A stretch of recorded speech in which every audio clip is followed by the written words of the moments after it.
Amin. Haleluya. Silahkan duduk. Shalom. Haleluya. Yohanes 20, kita buka sama-sama ayat 29. Saya sudah singgung ini beberapa kali. Ini adalah perkataan Yesus kepada Thomas. Dan waktu diberitahu bahwa atau ditunjukkan tanda daripada komitmen yang Yesus buat, akhirnya dia percaya. Ini ada kaitannya dengan apa yang kita akan bahas hari ini. Firman Tuhan katakan, kata Yesus kepadanya, kepada Thomas, karena engkau telah melihat aku, maka engkau percaya. Karena tadinya dia tidak percaya bahwa Yesus sudah bangkit. Kemudian ditunjukkan lubang bekas salib. Dan kemudian dia katakan ini, dan ini adalah pesan untuk kita semua juga. Berbahagialah atau diberkatilah mereka, kita semua yang ada di tempat ini, yang tidak melihat Yesus, karena kita tidak lihat dia secara fisik, namun kita percaya. Kita adalah orang-orang yang diberkati Tuhan, karena kita seumur hidup kita tidak akan lihat Tuhan secara fisik, namun kita percaya. Kalau kita tarik lebih dalam lagi, daripada pernyataan ini, kita menemukan sebuah level kerohanian yang namanya komitmen sama Tuhan.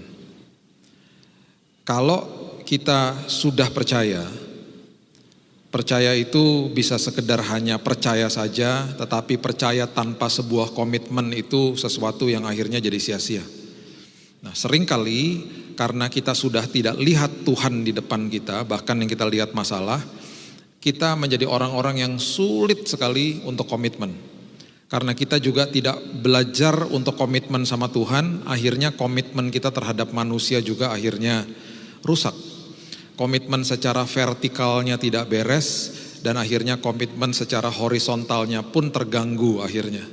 Itu sebabnya kita perlu mengerti apa yang Alkitab jelaskan tentang sebuah komitmen kepada Tuhan yang kita ini di dalam hidup ini tidak akan pernah kita lihat secara fisik. Betul kita lihat dia secara mata rohani, melihat pekerjaan dia, kemuliaan dia yang luar biasa. Bahkan kalau kita share kesaksian kita, pasti serupa. Walaupun kondisi kita berbeda-beda, karena kita punya Bapa yang sama. Tetapi secara fisik kita akan senantiasa melihat masalah, kita akan melihat penyakit di depan kita dan seterusnya. Itu sebabnya sebuah komitmen itu akhirnya menjadi sangat sulit. Ya. Yosua pasal yang pertama, ayat yang kedua sampai ayat yang keempat, ini adalah sebuah pemberitaan Tuhan kepada Yosua bahwa dia memberikan janjinya kepada Yosua. Sama seperti kita pada hari ini, kita diberikan janji Tuhan. Janji Tuhan bahkan ada 7.000 lebih janji Tuhan di dalam firman Tuhan. Ini adalah janji yang cukup detail yang diberikan kepada Yosua. Namun setelah itu Yesus akhirnya memberitahu Yosua untuk bagaimana cara menghidupi janji yang Tuhan sudah berikan. Karena setelah janji diberikan, tetap saja Yosua ini sebelum masuk ke dalam tanah perjanjian akan berhadapan dengan kesulitan. Berhadapan dengan tembok Yeriko, berhadapan dengan sungai Yordan yang airnya sangat deras, dan seterusnya dan seterusnya. Ayat 2 mengatakan, hambaku Musa telah mati, sebab itu bersiaplah sekarang, seberangilah sungai Yordan ini, engkau dan seluruh bangsa ini menuju negeri yang akan kuberikan kepada mereka, kepada orang Israel itu. Setiap tempat yang akan diinjak oleh telapak kakimu, kuberikan kepada kamu. Seperti yang telah kujanjikan kepada Musa. Sangat detail janjinya. Dari padang gurun gunung Lebanon sebelah sana itu sampai ke sungai besar, sungai Efrat, seluruh tanah orang Het, sampai ke laut besar di sebelah matahari terbenam, semuanya itu akan menjadi daerahmu. Cukup detail. Kemudian dia katakan lagi, Tuhan katakan lagi, Tuhan seorang pun tidak dapat bertahan menghadapi engkau seumur hidupmu, seperti aku menyertai Musa. Demikianlah aku menyertai engkau, aku tidak akan membiarkan engkau dan tidak akan meninggalkan engkau. Itu janji sangat detail. Namun setelah itu ada 4 kali kalimat yang keluar dari mulut Tuhan untuk Yosua supaya dia teguh menghadapi apa yang dia akan hadapi. Itu sebabnya keluarlah kalimat seperti ini di ayat yang ke-6 dikeluarkan kalimat begini. Kuatkan dan teguhkan hatimu. Itu sampai 4 kali diucapkan di Yosua pasal yang pertama saja. Kuatkan dan teguhkanlah hatimu, sebab engkaulah yang akan memimpin bangsa ini. memiliki negeri yang kujanjikan dengan bersumpah kepada nenek moyang mereka untuk diberikan kepada mereka. Memimpin bangsa ini, itu konotasi kepada hidup kita adalah pimpinlah dirimu sendiri. Kalau sudah diberikan janji Tuhan, kalau kita tidak bisa menguasai diri sendiri, karena pribadi yang paling sering berbicara dengan diri kita sendiri adalah diri kita sendiri. Kalau kita tidak menguasai diri kita sendiri dan kita tidak membiarkan Alkitab menguasai hidup kita, kita tidak membiasakan bukan sekedar baca Alkitab tapi Alkitab baca kita. Kalau kita tidak membiarkan itu terjadi, kita akan sangat sulit untuk menguasai hidup sendiri, bahkan menguasai pikiran dan hati kita yang senantiasa setiap hari berkecamuk dengan segala macam masalah yang ada. Semua yang kita lihat di depan kita pasti gak enak. Itu sebabnya Alkitab terus menengungkan firman ini. Engkau adalah orang yang diberkati, walaupun engkau gak lihat aku secara fisik maksudnya, namun kamu percaya, Masuk ke dalam level yang lebih dalam lagi, komitmen sama Tuhan. Nah, masuk ke dalam komitmen sama Tuhan, berjalan bersama Tuhan, itu seringkali pasti banyak pertanyaan dalam hidup kita. Saya katakan berkali-kali, hati-hati orang yang senantiasa bertanya dan kemudian lupa mengucap syukur, ujung-ujungnya akhirnya mempertanyakan Tuhan. Bertanya itu normal, bertanya itu seperti misalnya bagaimana nih Tuhan, sampai kapan nih Tuhan. Kemudian bertanya tentang hal-hal yang sedang kita hadapi, gak masalah, hati-hati. Kalau kita tidak sertai dengan ucapan syukur dan berserah kepada Tuhan, ujung-ujungnya manusia mempertanyakan Tuhan. Mempertanyakan Tuhan tuh, Tuhan ada gak sih? Tuhan sanggup gak sih? Gitu. Itu mempertanyakan Tuhan. Be careful, hati-hati dengan itu. Nah, itu sebabnya ketika masuk ke dalam komitmen, ada sebuah kisah, sejarah yang luar biasa. Dan kisah ini didokumentasikan di Alkitab dan kemudian diberikan sebuah warisan yang sangat luar biasa oleh 3 anak muda namanya Sadrak, Mesak, dan Abednego. Ya, Sadrak, Mesak, dan Abednego adalah 3 anak muda yang diperhadapkan dengan tungku api.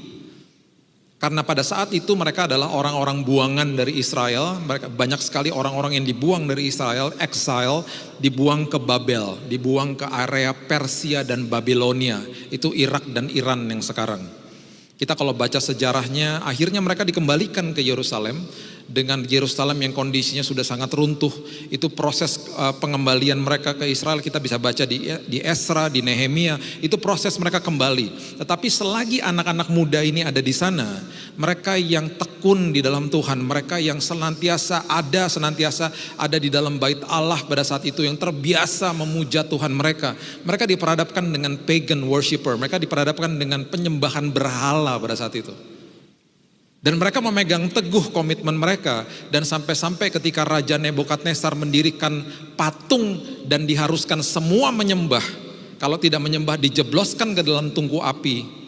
Mereka membuat sebuah kalimat yang merupakan warisan yang sangat luar biasa. Kalau bagi saya, kalimat-kalimat ini adalah kalimat yang saya sering kali baca ketika komitmen saya di dalam Tuhan mulai digoyahkan.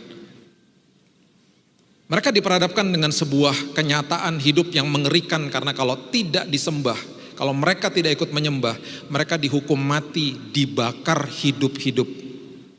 Bahkan mereka melihat di depan mata mereka orang-orang yang memanasi tungku api itu sampai mati di depan. Kalau mereka tidak kuat iman, ada kebanyakan orang yang tidak kuat iman selama 2 tahun terakhir ini. Di dalam musim pandemi ini, banyak orang akhirnya nyerah. Banyak orang akhirnya bilang, ya udahlah. Keabsahan imannya akhirnya diberikan kompromi sama dunia. Mereka juga bisa sebenarnya punya pilihan, ya udah kita sembah saja dewa itu, nanti kita minta ampun sama Tuhan. Karena yang mereka lihat di depan mata mereka mengerikan. Kita kalau besar di sekolah minggu, kita mungkin sudah pernah melihat visual-visual daripada Sadrak, Mesak, dan Abednego itu ada di dalam tungku api. Karena kita melihat ada pribadi keempat, siapa itu? Yaitu Tuhan itu sendiri. Malaikat Tuhan menyertai mereka sehingga tidak ada satupun dari sehelai jubah mereka yang terbakar. Kita sudah tahu ujung ceritanya, mereka tuh nggak tahu ujung ceritanya. Itu sebabnya capital punishment atau hukuman mati di dunia ini cukup manusiawi. Kalau hukuman tembak itu harus ditembak di jantung, area jantung supaya sepersekian detik itu manusianya tidak rasa gitu ya. Di Amerika ada yang namanya lethal injection, itu seperti kayak dibius. Semuanya manusiawi. Ini dibakar hidup-hidup. Dan ini yang mereka katakan. Daniel 3 ayat 17. Jika Allah kami yang kami puja sanggup melepaskan kami, maka ia akan melepaskan kami dari perapian yang menyala-nyala itu dan dari dalam tanganmu ya Raja. Dengan kata lain mereka katakan begini, kami tahu Tuhan kami sanggup. Kami tahu Tuhan kami berkuasa. Dia maha hadir, Dia maha kuasa, Dia maha tahu. Kami tahu Tuhan kami sanggup melepaskan kami dan melakukan sebuah mujizat yang luar biasa pada saat ini. Tetapi, ini yang mereka katakan di ayat yang 18. Tetapi seandainya tidak. Ini harus menjadi kata kunci di dalam dasar daripada komitmen kita kepada Tuhan. Tetapi seandainya tidak itu artinya adalah tetapi seandainya tidak terjadi sesuai dengan keinginan saya. Tetapi kalau tidak terjadi sesuai dengan apa yang saya inginkan, hendaklah tuanku mengetahui ya Raja bahwa kami tidak akan memuja dewa tuanku dan tidak akan menyembah patung emas yang tuanku dirikan itu. Dengan kata lain mereka katakan begini, kami tahu Tuhan kami sanggup, tetapi kalau tidak ditolong kami tetap akan komitmen, titik. Dengan kata lain, dasar daripada komitmen adalah tidak memberikan kondisi atau syarat kepada Tuhan. Kalau kita bisa belajar dan masuk ke dalam level itu, Tuhan, apapun yang Tuhan biarkan terjadi bagi saya, apapun yang Tuhan buat untuk saya, apapun yang Tuhan rancangkan buat saya, karena itu rancangan Tuhan bukan rancangan saya percaya Tuhan pasti membawa kebaikan bagi saya. Walaupun saya nggak tahu. Walaupun mungkin mereka katakan kami nggak akan tahu jawaban Tuhan sampai saya ketemu Tuhan di surga kalau kami harus mati martir di tungku api itu. Dengan kata lain begitu. Ketika kita bisa masuk dan belajar untuk ada di level itu, kita bisa belajar komitmen tanpa kondisi kepada Tuhan, kita akan lebih mudah untuk bisa berkomitmen kepada manusia secara horizontal karena vertikalnya udah beres. Itu maksudnya. Tahun 2017 teman saya ini menikah. Teman saya ini dengan istrinya ini sekolah Alkitab sama-sama di Beji, Batu Malang. Mereka dikaruniai satu orang anak dan mereka terjun ke dalam dunia pelayanan, khususnya mereka melayani di gereja orang tuanya di area Jakarta. Ketika tahun 2019 mulai musim pandemi, seperti kebanyakan gereja mulai online. Di hari Sabtu sore mereka pergi ke gereja orang tuanya menyiapkan untuk ibadah online keesokan harinya.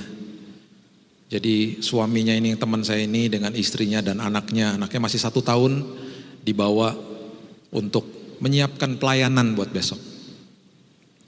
Setelah selesai mereka pulang ke rumah dan waktu mereka membuka pintu rumahnya, mereka mendapati bahwa rumahnya sudah penuh dengan gas. Karena gasnya bocor. Mereka nyalakan lampu, harusnya nggak boleh nyalakan lampu katanya. Dan kemudian mereka mulai buka jendela-jendela. Dan saat itu istrinya kasih tahu suaminya, colokin itu aja, fan, supaya gasnya cepat keluar. Udah dimatikan dulu yang bocor, tapi masih bau. Sang suami mulai nyolokin kipas angin ke colokan listrik. Biasanya colokan listrik itu kalau dicolokin suka ada percikan api sedikit. Rupanya saat itu ada percikan api dan tiba-tiba rumahnya meledak. Hal pertama yang dilakukan oleh teman saya ini ketika dia sadar, segera mencari anaknya yang masih 1 tahun. Dan rupanya anak itu sudah tertimpa plafon rumah saat itu. Istrinya lari keluar Dalam kondisi berlari keluar, mobilnya yang terparkir di garasi meledak. Dan istrinya kena sambaran api dan mengalami luka bakar sampai 90% badannya. Teman saya dan anaknya mengalami juga luka bakar 60% dari badannya.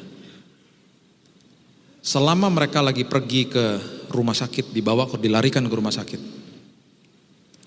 sang istri memuji Tuhan dengan menyanyikan lagu rohani dan terus katakan, Tuhan itu baik.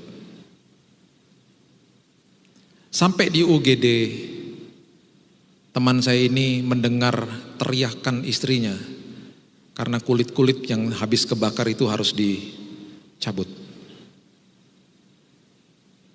Istrinya setelah mengalami tindakan itu akhirnya dimasukkan ke ICU. Karena pada saat yang bersamaan juga dia mengalami atau dia terdeteksi kena COVID.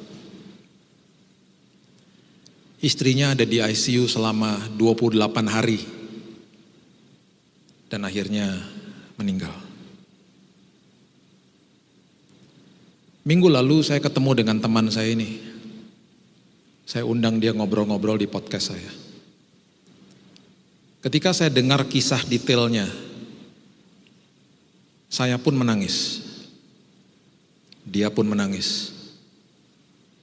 Dan saya gak pernah lupa, ketika di ujung daripada itu semuanya, dia masih katakan begini, sampai kapanpun Kak, Tuhan Yesus itu baik. Bagi saya, itu adalah komitmen seseorang kepada Tuhannya yang dia tidak bisa lihat. Bahkan yang dia lihat adalah kematian istrinya. Dan dia tidak berjumpa lagi sama istrinya. Ketika istrinya masuk ke ICU, dia udah gak berjumpa lagi sama istrinya. Untuk dia mengatakan itu, dan saya dengar sendiri perkataan dia, itu mengingatkan saya dan saya bilang sama dia, hidupmu menjadi inspirasi bagi banyak orang. Contoh daripada seseorang yang tidak memberikan kondisi kepada Tuhan. Contoh pribadi yang menyerahkan segala-galanya kepada Tuhan dan masih bisa berdiri dan katakan, Yesus itu baik. Itu komitmen. Komitmen itu tidak mudah. Itu sebabnya banyak orang yang mengumbar janji tanpa mengerti esensi dasar daripada komitmen.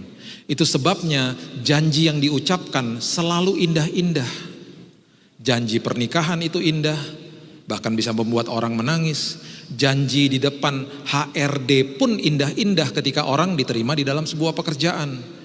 Biasanya kalau kita ngomong sama orang HRD dan tanya apa sih yang biasanya calon karyawan itu katakan, biasanya yang paling sering mereka katakan gini, saya akan berikan yang terbaik. Biasanya kan gitu. Masuk dalam pelayanan juga gitu, saya akan berikan yang terbaik. Dan semua pasti indah-indah di awal. Karena di awal itu manusia mengalami yang namanya kasih mula-mula. Kasih mula-mula itu kuasanya besar, dampaknya besar, semangatnya besar. Tetapi ketika sudah masuk ke dalam bulan-bulan berikutnya, ketika sebuah pernikahan masuk atau menginjakkan di usia 5 tahun, 6 tahun, bahkan 10 tahun, apakah semua komitmen di awal yang pernah diucapkan itu masih diingat? Itu kan pertanyaannya. Itu sebabnya poin yang kedua. Setelah kita belajar komitmen, harus dasarnya adalah tidak memberikan syarat kepada Tuhan. Ya. Yang kedua, komitmen itu harus menjaga kasih mula-mula. Kalau tidak jaga kasih mula-mula, kita jatuhnya dalam. Firman Tuhan katakan begini di Wahyu 2 ayat yang keempat. Wahyu pasal yang kedua ayat yang keempat dan ayat yang kelima. Firman Tuhan katakan gini. Namun demikian, aku mencela engkau karena engkau telah meninggalkan kasihmu yang semula. Ini adalah teguran Tuhan kepada jemaat di Efesus. Ya, ada 7 gereja di Wahyu yang ditegur sama Tuhan. atau diberikan sebuah peringatan sama Tuhan. Nanti bulan Juni depan kita akan pergi ke 7 gereja. Ya, kalau Bapak Ibu mau ikut silahkan. Nanti saya posting pasti di sosmed ada nomor telepon yang bisa dikunjungi. Kita akan mengunjungi 7 gereja. Kita akan belajar tentang 7 gereja. 7 gereja ini ada di Turki, Bapak Ibu. Efesus itu ada di Turki. Jadi kita akan mengadakan perjalanan ke sana, kita belajar tentang eksposisi, tentang apa sih yang Tuhan katakan kepada gereja-gereja ini. Salah satunya ini, Efesus. Ditegur karena meninggalkan kasih mula-mula. Kemudian ayat yang kelima mengatakan, sebab itu ingatlah betapa dalamnya engkau telah jatuh. Kalau orang meninggalkan kasih mula-mula, jatuhnya itu dalam. Makanya dikatakan bertobatlah dan lakukan lagi apa yang semula engkau lakukan. Dengan kata lain Tuhan katakan, kembali ke dalam kasih mula-mulamu.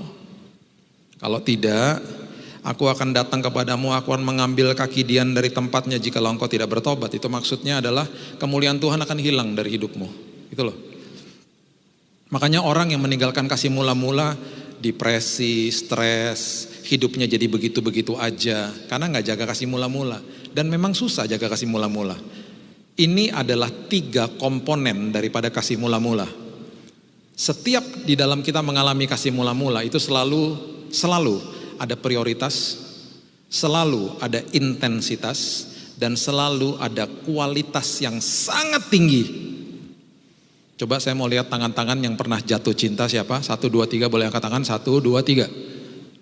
Terima kasih yang udah angkat tangan, yang angkat tangan Tuhan ampuni mereka karena mereka pembohong-pembohong.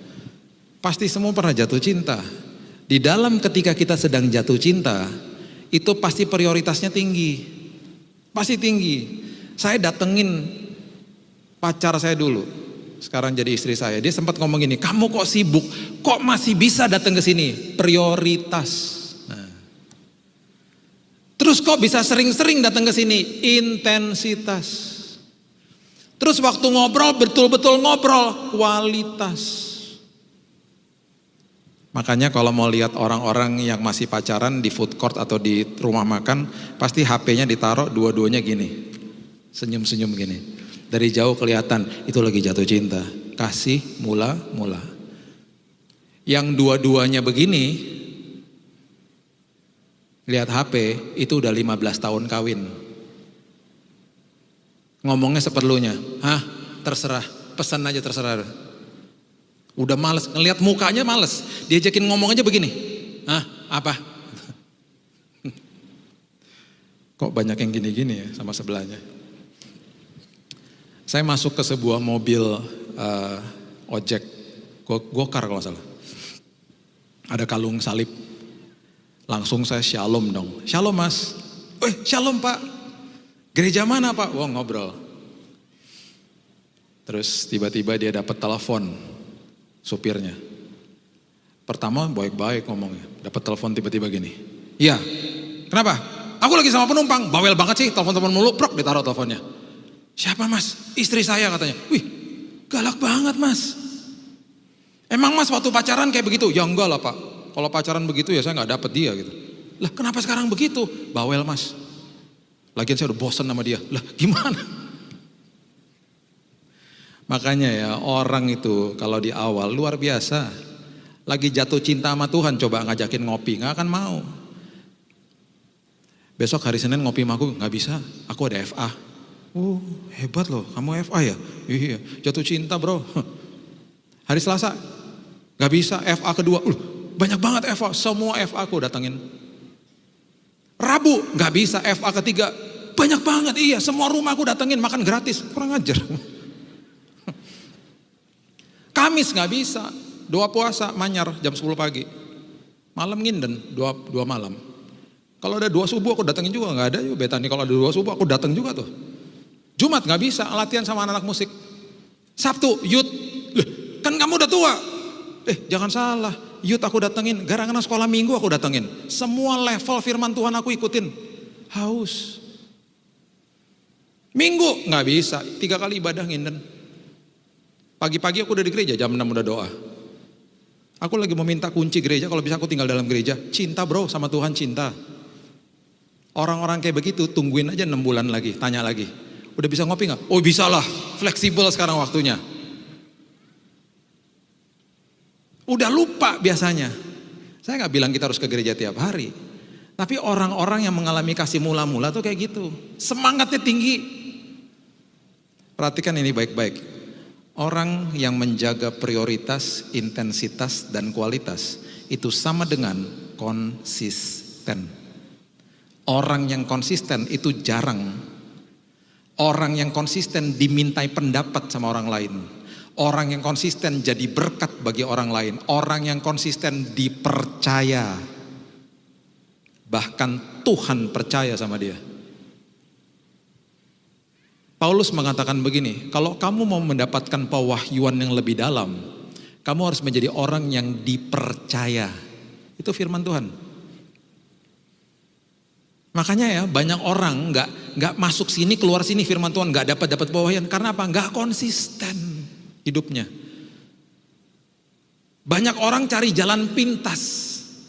Berapa banyak diantara kita yang kena macet, terus kita cari jalan pintas, tambah macet, tambah akhirnya nggak karu-karuan, tambah lama. Kenapa orang cari jalan pintas? Karena nggak sabar. Kenapa orang cari jalan pintas? Karena nggak nyaman. Karena semua proses nggak nyaman.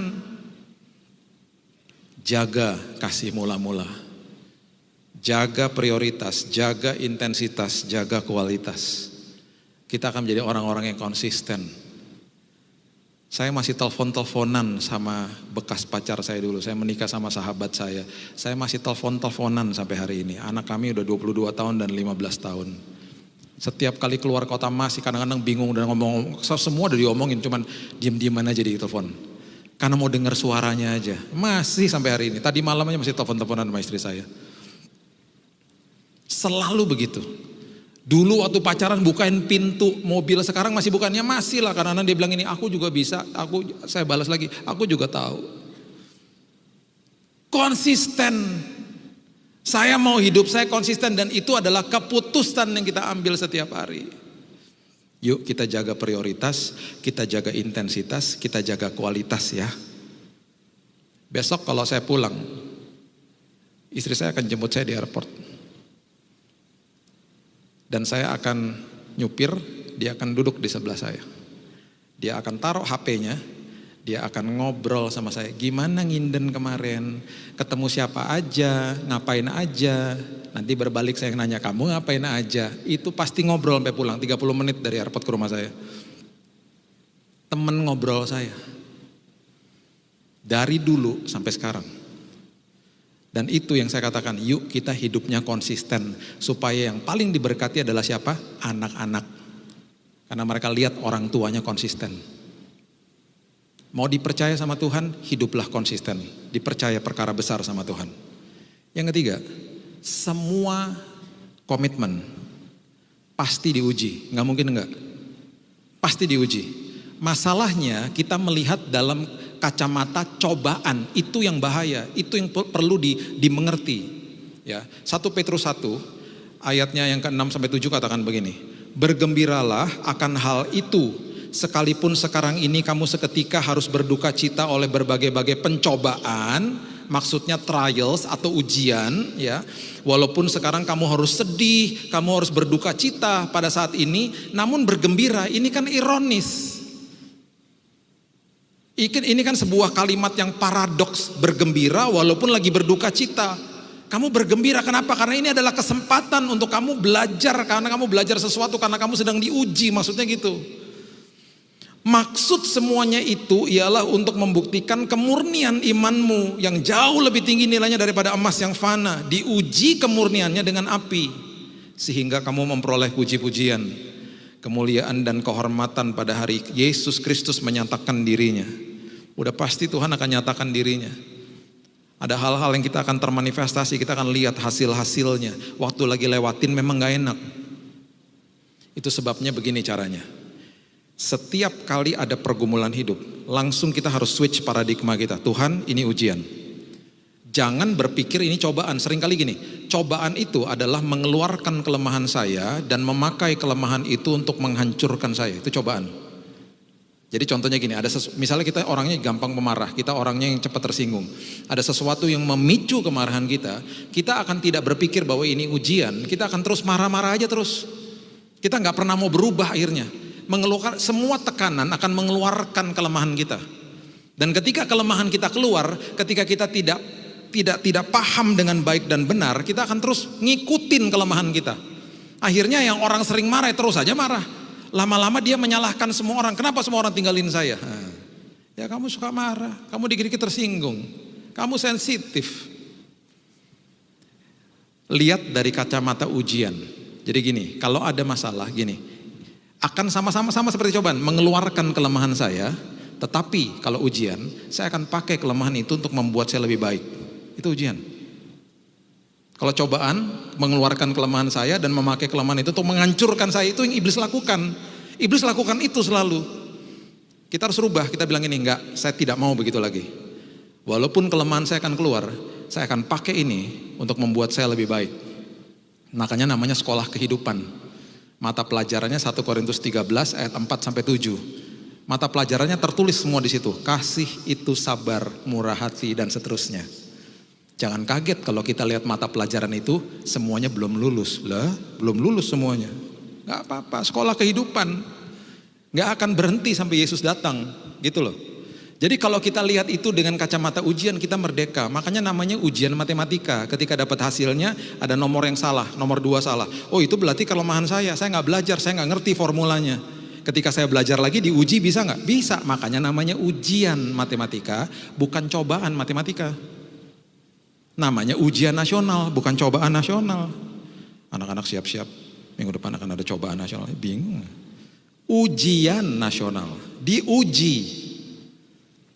Jadi kalau kita mengerti itu dengan baik dan benar, merdeka. Saya pun ngalami itu. Kira-kira 10 tahun yang lalu saya bergumul dengan yang namanya motor di Jakarta. Karena ada 16 juta motor di Jakarta, tidak seperti di Surabaya. Di sini manis-manis, di Jakarta pembawa motor. Enggak semuanya, tapi mayoritas kurang ajar. Mobil disalip, nanti ketabrak dia yang marah. Ya, mobil disalip, daging saya juga disalip. Ya kan? Disalip, enggak kaget saya klakson. Klakson, dia berhenti, dia buka helm, dia tantangin berantem. Apa lo, keluar ya gitu. Hamba Tuhan manusia juga. Apalagi ada darah Manado, ada panas-panasnya suka makan sambal. Istri saya punya password yang paling hebat, dia selalu pegang kaki saya. Udahlah sayang, itu jangan-jangan jemaat. Kalau saya dengar nama jemaat langsung meleleh. Iya ya, jangan-jangan dia jemaat ya. Jemaat yang lagi hari ini lagi bad mood, dimarahin istrinya, dipecat dari kerjaannya. Iyalah udahlah diemin aja gitu. Setiap kali ada motor-motor kurang ajar, istri saya selalu bilang, itu jemaat. Sampai saya bilang, ini jemaat gereja mana? Kok kurang ajar semua ini? Kira-kira tahun 2015 kalau nggak salah, sore-sore hari di mobil tiba-tiba istri saya bilang gini, kok aku lihat beberapa bulan terakhir ini kok kamu udah beda ya? Kenapa? Saya divalidasi sama dia. Itu validasi bahwa saya lulus. Yang bisa memvalidasi kita adalah orang terdekat dengan kita. Aku lihat kamu berkali-kali di pepet-pepet motor-motor, kamu kok tenang aja, diam aja ya. Kamu udah lulus kayaknya ya. Belajar ketika ada pergumulan, jadikan itu ujian. Hari ini, kalau Tuhan ajak kita pergi ke Singapura misalnya, ya. Kemudian dia ajak kita dengan 2 opsi. Yang pertama naik pesawat dari Surabaya sampai Singapura 2 jam sampai. Yang kedua, opsi kedua jalan kaki 1 bulan baru sampai. Pilih yang mana, jangan bohong. Naik pesawat lah pasti ya, ngapain Tuhan jalan kaki jauh amat, kurang kerjaan amat sih Tuhan gitu. Contoh, misalnya saya ketemu sama seseorang di pesawat, ya, taruhlah nih saya baru kenalan di pesawat ya. Saya akan ngobrol-ngobrol sama dia, ternyata jemaat Nginden. Oh apa kabar mas? Oh jemaat Nginden toh. Oh oke. Terus kemudian kita terpotong sama tidur, makan, sampai di Singapura tukar-tukaran nomor HP. Tiba-tiba satu hari ketemu lagi di Tunjungan Plaza sama orang ini. Si Allah taruh ya namanya. Terus saya panggil, mas ingat gak Billy botak Garuda Singapura? Dia ngeliatin dari jauh. Oh iya apa kabar gitu. Saya lagi sama istri saya misalnya. Udah ngobrol-ngobrol, pas dia pulang saya bilang sama istri saya, itu aku kenal sama dia. Mungkin lupa-lupa namanya. Oh iya namanya itu misalnya. Itu aku kenal loh sama dia. Dulu pernah duduk bareng di pesawat. Bayangin kalau saya sama pria itu jalan kaki ke Singapura ya, pakai ransel, pakai tenda, bawa bekal di dalam Indomie segala macam gitu ya. Jalannya lewat mana? Jalan Pantura tuh, di atas jalan kaki terus sampai ke ujung sana, Anyer sana, nyebrangin Merak tuh, nyebrangin Selat Sunda, ke Lampung, terus jalan kaki sampai ke Palembang, Pekanbaru, nyebrangin pulau-pulau sampai ke Singapura 1 bulan. Yang nggak tahu geografi pasti bingung. Hari pertama kenalan juga, hari kedua udah nggak kenalan lagi, udah mulai ngomongin masa lalu, pergumulan hari ini, harapan masa depan kan gitu. Hari-hari berikutnya udah ngelewati suka duka sama-sama, hujan banjir sama-sama, kepanasan bareng-bareng, makan Indomie tinggal 1 mangkok bareng-bareng. Itu kita lewati sama-sama. Tidur malam di 1 tenda sampai ngerti yang ngorok yang paling keras siapa. Setelah lewatin perjalanan 1 bulan, ketika saya hadir di depan Bapak Ibu, ketika saya dapat kesempatan memperkenalkan teman baru saya ini, saya tidak akan perkenalkan dia sebagai kenalan saya. Dia adalah sahabat baru saya. Karena saya melewati suka duka 1 bulan sama dia. Itu sebabnya Tuhan tidak akan pernah ajak kita naik pesawat. Dia akan ajak kita jalan kaki di dalam proses. Supaya kita ngelewati suka dan duka sama-sama dia. Supaya ketika sudah lewatin yang namanya lembah kekelaman, melewati terowongan yang gelap ujungnya aja gak kelihatan, dan setiap kali kita berteriak dia akan selalu ingatkan kita, tenang, kan kamu jalan sama saya, tenang ya gitu.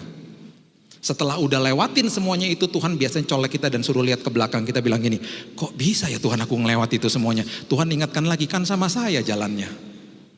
Setelah itu semuanya selesai, dengan bangga kita bisa katakan begini, Tuhan terima kasih, Engkau adalah sahabatku. Pertanyaannya, Tuhan kenal kita 100%, kita kenal dia enggak 100%? Makanya ada perjalanan proses, ada perjalanan iman. Karena di ujung daripada itu semuanya, dia mau supaya kita dengan bangga bisa katakan, Tuhan Engkau sahabatku. Karena banyak dari antara kita yang belum kenal dia. Itu sebabnya ada perjalanan seperti itu. Saya gak pernah lupa ketika anak saya Raina ini masih kecil, kami suka pergi dating berduaan, dan kami sering kali terjebak di belakang lift. Ketika lift masih rame gitu ya, dan kami sering kali terjebak di belakang lift, pendeknya dia hanya segini. Dan sering kali dia tarik-tarik celana saya, dia bilang, Dad lift me up, angkat dong, gendong dong. Dan berkali-kali saya bilang sama dia, Kak kamu duduk di situ, Kak, kamu berdiri dulu di situ. Susah ngangkatnya, karena liftnya penuh orang. Kalau aku harus berlutut-berlutut lagi, susah. Kamu kamu berdiri dulu sebentar aja. Sebentar lagi pasti selesai, liftnya kebuka.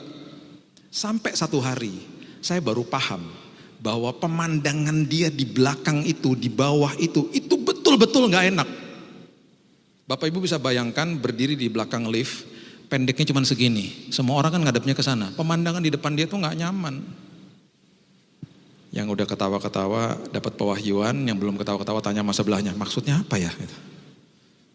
Yang masih belum mengerti juga segera berdoa, tanya Roh Kudus. Kalau terjadi kejadian-kejadian yang tidak diinginkan, kena duluan anak saya. Ya, saya sudah dengar ada yang sudah mendapatkan pewahyuannya, yang belum ngerti juga tanya sama temannya, kalau temannya nggak ngerti juga setelah ibadah, datanglah ke sebuah mall, berdiri di lift yang rame, pergi ke belakang dan kemudian begini. Oh iya, ngerti aku sekarang. Nanti paham deh. Di saat itu ketika saya tahu bahwa dia betul-betul gak nyaman di bawah, saya gendong dia. Saya minta permisi sama mas di depan, mas permisi ya mas, mau gendong anak saya dulu. Saya gendong dia. Dan saya gak pernah lupa ketika saya gendong di tangan saya, mukanya begini. Lega. Pertanyaan yang paling penting, ketika mukanya lega, liftnya masih rame gak? Masih, bahkan tambah rame. Kenapa lega? Karena pandangannya setinggi sama pandangan saya.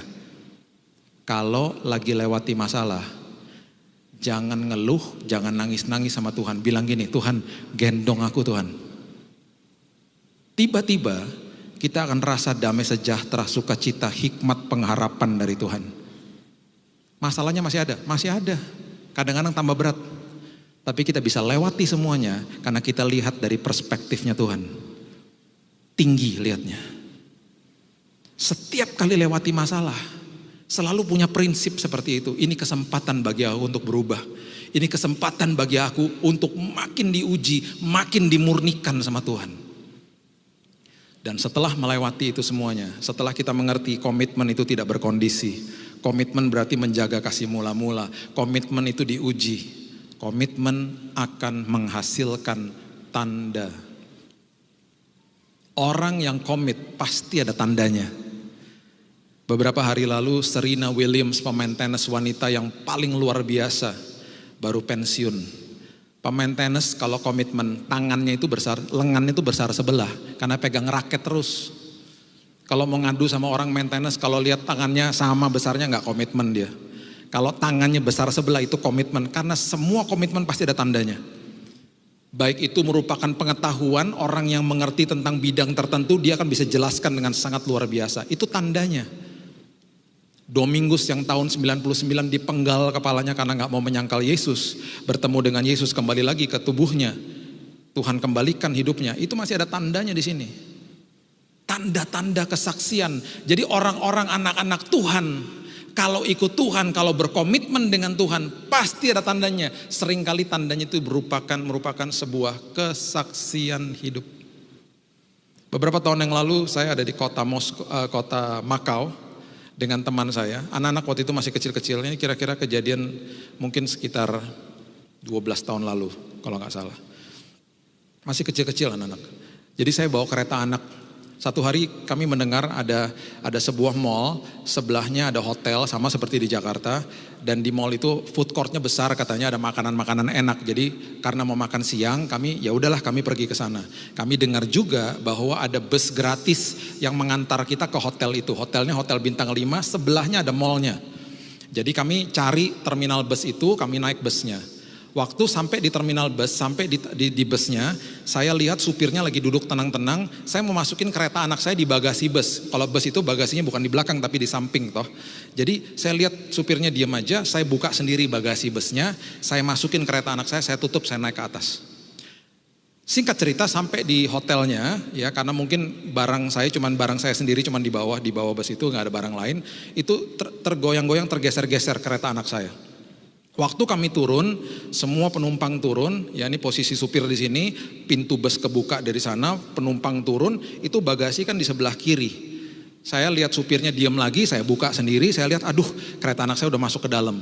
Saya merangkak masuk ke dalam, saya lagi meraih kereta anak saya, tiba-tiba saya dengar pintu busnya ketutup, berarti penumpang udah turun semua. Tiba-tiba busnya jalan. Supirnya harusnya kalau lihat kaca spion di sebelah kiri, dia bisa lihat itu bagasinya masih kebuka. Dia kurang teliti, dia jalan. Harusnya saya diem aja di dalam bus karena aman. Ini enggak, saya keluar, saya loncat langsung keluar. Waktu loncat keluar itu sempat koprol 2 kali, sakit kena konkrit di situ. Jadi saya loncat 2 kali sampai koprol 2 dan berdiri di depan lobi dan kesakitan luar biasa. Tapi puji Tuhan gak apa-apa, busnya terus melaju. Sampai dia mau keluar dari pelataran parkir, ada satpam yang puji Tuhan dia melambai-lambaikan tangannya dan akhirnya busnya stop. Karena kereta anak saya masih di dalam situ. Dia keluar, satpamnya marah-marah sama dia. Itu bayangin ya, orang-orang di lobi hotel teriak-teriak tuh supir gak denger. Karena waktu saya masih di dalam itu semua orang teriak-teriak, stop, supirnya gak denger. Dia tetap aja jalan. Sampai akhirnya dia turun dari bus. Dia dimarah-marahin sama satpamnya. Saya jalan ke arah bus tertati-tati dengan kesakitan yang luar biasa. Karena kereta anak saya masih di situ. Waktu dia ketemu sama saya, dia langsung sujud-sujud minta maaf dan segala sesuatu. Dia pokoknya sampai sujud-sujud. Saya bilang gini, udahlah yang penting lain kali kamu hati-hati. Saya kesal juga ya, cuman dalam hati puji Tuhan saya gak ada apa-apa. Saya cuman pegel aja sedikit kaki saya. Saya ambil kereta anak saya karena anak-anak saya dan anak-anak teman saya udah kelaparan mau makan. Saya bilang ya udahlah, lain kali hati-hati, udahlah, saya nggak mau urusan apa-apa, nggak mau panjang-panjang, saya kembali. Waktu kembali ke lobi hotel, itu orang-orang di situ, tamu-tamu di situ, sama teman saya bilang gini, kamu harus tuntut hotelnya. Itu ada terekam CCTV, kamu tuntut aja hotelnya. Kami jadi saksi mau katanya mereka. Ini kurang ajar, ini nggak benar, ini bisa mencelakakan orang katanya gitu. Terus teman saya waktu sebelum kita masuk ke dalam, teman saya bilang gini, tadi waktu kamu koprol 2 kali keren banget kayak Fast and Furious. Kayak James Bond, ampun keren banget. Kamu mesti minta tuh rekaman CCTV-nya, kirim ke Hollywood, kamu dapat kerjaan stuntman luar biasa loh. Aku bilang Fast and Furious sakit tahu, pegel kaki gue. Puji Tuhan saya nggak apa-apa, saya tulis surat komplain, saya tulis dan saya kasih email saya di lobi hotel, kemudian kita pergi makan. Kami pulang ke Indonesia, saya dapat email dari hotelnya. Mereka malu, mereka katakan gini, Pak kalau bisa jangan disebarluaskan masalah ini, kalau bisa kita settle sendiri aja ya. Kalau Bapak ada keperluan medis, ada kerugian, kita akan bayar segera. Kasih aja risitnya, kami akan lunaskan. Yang penting selesai di sini. Teman saya lagi di rumah, waktu saya baca dia lagi di rumah. Teman saya ini rada-rada bandel.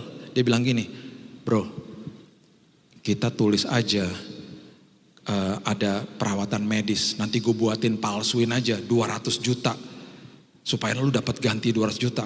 Lu tahu gak kenapa lu harus dapat ganti 200 juta? Karena lu layak, kamu tuh layak.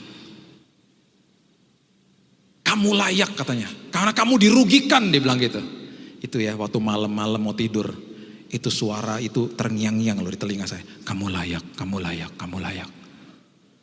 Hamba Tuhan manusia juga, layak, layak. Besoknya saya email hotelnya, saya bilang, saya gak apa-apa, saya gak masalah. Saya dengan damai sejahtera saya lakukan itu. Dan mereka katakan, terima kasih ya Pak buat pengertiannya, kami mohon maaf sekali. Itu supirnya sudah kami rumahkan. Kalau Bapak kesini lagi, tolong kasih tahu kami bisa kasih kamar gratis, bla bla bla segala macam. Saya bisa katakan ini kepada Bapak Ibu sekalian, karena ini adalah tanda daripada komitmen, yaitu apa? Kesaksian hidup. Dan saya percaya kita semuanya punya kesaksian kalau kita hidup komit sama Tuhan. Saya akan tutup dengan ayat ini. Lukas pasal yang ke-24, ayat yang ke-38 sampai 39. Ini adalah tanda daripada Tuhan Yesus Kristus ketika dia diragukan. Dia katakan, akan tetapi ia berkata kepada mereka, mengapa kamu terkejut dan apa sebabnya timbul keraguan-raguan di dalam hati kamu? Lihatlah tanganku dan kakiku, aku sendirilah ini, rabalah aku dan lihatlah, karena hantu tidak ada daging dan tulangnya seperti yang kamu lihat ada padaku. Dia kasih lihat tandanya, tanda komitmen sehingga akhirnya murid-muridnya, khususnya Thomas, percaya. Kesaksian hidup kita akan membawa dampak bagi orang lain. Ketika kita masih bayi, kita akan menggenggam erat jari daripada orang tua kita. Ketika kita beranjak masuk ke balita, kita akan pegang erat mainan kita. Bahkan kita bisa berantem sama anak yang lain kalau mereka berusaha merebut mainan kita. Kita beranjak masuk ke dalam usia remaja, kita memegang erat HP, ponsel yang baru dikasih. Beranjak jadi pemuda, kita pegang erat tangan pacar. Masuk jadi mahasiswa, kita pegang erat ijazah. Masuk jadi eksekutif muda, kita pegang erat anak tangga karir kita. Masuk sebagai suami atau istri, kita pegang erat tangan pasangan kita. Masuk dalam zaman pensiun, kita pegang erat alat-alat berkebun atau mungkin stick golf. Masuk ke dalam umur usia senja, ada kemungkinan pegang tongkat atau pegang tempat tidur di rumah sakit. Mungkin hari ini kita harus melepaskan semua genggaman-genggaman yang kita selama ini berpikir bahwa itu adalah sesuatu yang saya mau komit. Lepaskan genggaman-genggaman lain dari hidup ini dan genggam tangan Yesus. Dan tahu bahwa ketika aku menggenggam tangannya, ketika aku berkomit sama dia, ujung daripada perjalanan hidupku pasti aman dan nyaman. Karena komitmen kepada Tuhan, pengharapan kepada Tuhan tidak pernah mengecewakan. Berikan tepuk tangan kita untuk Tuhan kita. Haleluya. Terima kasih Tuhan. Hamba-Mu stop sampai di sini. Firman Tuhan terus berbicara di hati kami. Ini Tuhan, kami mau berikan komitmen kami kepada Tuhan. Komitmen itu gak mudah. Komitmen kami harus komitmen yang tanpa syarat kepada Tuhan.